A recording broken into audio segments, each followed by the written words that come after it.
Socket.Shutdown vs Socket.Close. I recently saw a bit of code that looked like this, with sock being a socket object of course. What exactly is the purpose of calling shutdown on the socket and then closing it? If it makes a difference, this socket is being used for non-blocking I/O.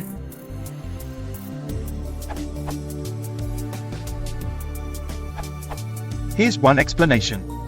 Once a socket is no longer required, the calling program can discard the socket by applying a close subroutine to the socket descriptor. If a reliable delivery socket has data associated with it when a close takes place, the system continues to attempt data transfer. However, if the data is still undelivered, the system discards the data. Should the application program have no use for any pending data, it can use the shutdown subroutine on the socket prior to closing it.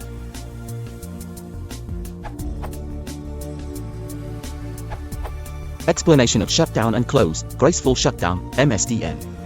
Shutdown, in your case, indicates to the other end of the connection there is no further intention to read from or write to the socket. Then close frees up any memory associated with the socket.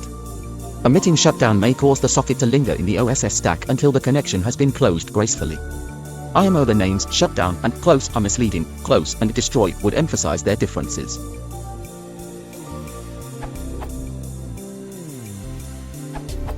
Calling close and shutdown have two different effects on the underlying socket.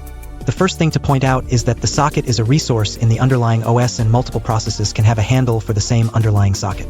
When you call close, it decrements the handle count by 1, and if the handle count has reached 0, then the socket and associated connection goes through the normal close procedure, effectively sending a fin/EOF to the peer, and the socket is deallocated.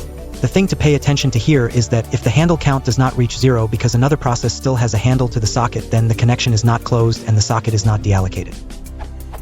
On the other hand, calling shutdown for reading and writing closes the underlying connection and sends a fin/EOF to the peer regardless of how many processes have handles to the socket.